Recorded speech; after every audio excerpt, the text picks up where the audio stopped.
Hi, I'm Connie Regan-Blake, and this is a story that lives in a larger story called Hope is Back on Me. It was February 2007, and I had landed in Uganda, East Africa.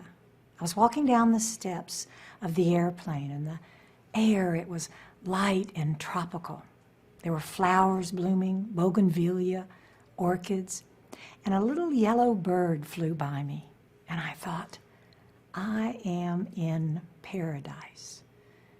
But I was to find that Uganda can be a hard place to live and to visit.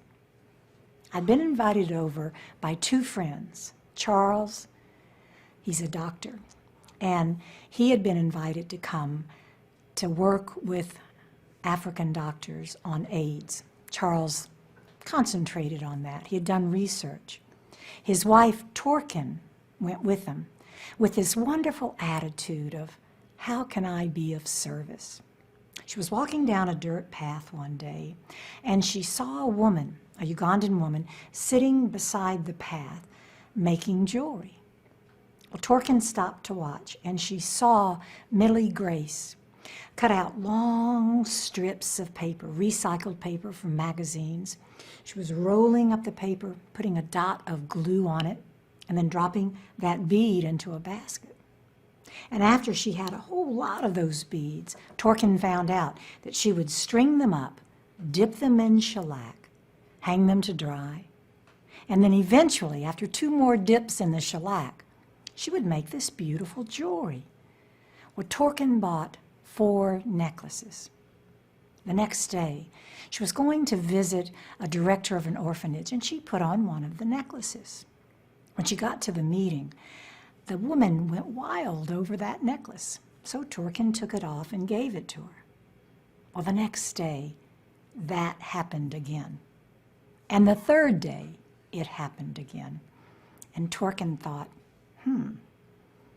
a kernel of an idea. And along with 2 other people, Jenny and Devin, that kernel grew into a nonprofit called Bead for Life. Women all over North America are giving bead parties, women helping women, giving that hand so that the Ugandan women can lift themselves up out of poverty.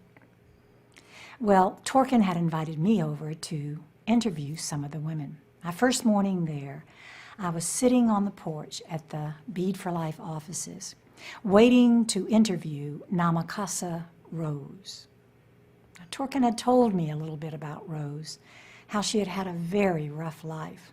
Her husband had been killed in an accident, and Rose was with 4 young children living in a slum at the bottom of a hill.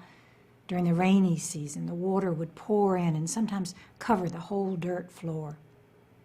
Mud walls with a few pieces of thin plywood, and nothing inside except for a pot and a mat that Rose would roll out at night for the children to sleep on.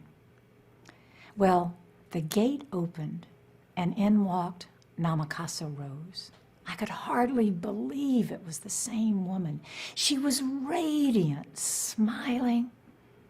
We slipped over to a shady spot, and I asked Rose about the hard times. She said her life was very rough, that once she'd found a coin on the dirt path, and after that, she made it her job.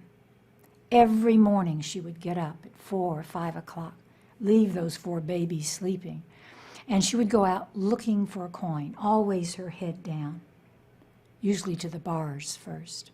And if she found a coin, it meant that that day she could get a few tablespoons of oil in a little plastic bag, some cornmeal, and if the children could find a piece of used charcoal, it meant they would have something to eat that day. Rose said she was very sick during this time. She had sores all over her body. Sometimes she would send the children out to the dustbins looking for food, but not much is thrown away in Uganda. Rose said that she thought it had been a mistake to have those children. that she wanted to put them back inside her. She also thought about poisoning them and herself to take them all out of this misery. And then, one day, she heard that if you got tested for AIDS, you would get food for a day. Well, that's when she met Dr. Charles. And Rose, she found out that she had full-blown AIDS.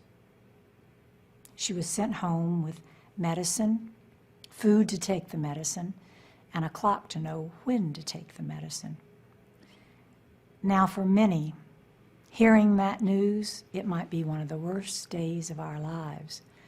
But for Rose, it was a day that things started changing. Rose found, it was maybe 2 days later, Torkin came to visit Rose and taught her how to roll the beads. Rose could roll them as she was lying in bed, recovering. And she found that you can really lead a full life with the right medication. Now, all of Rose's children are in school. She told me that hers was a good life.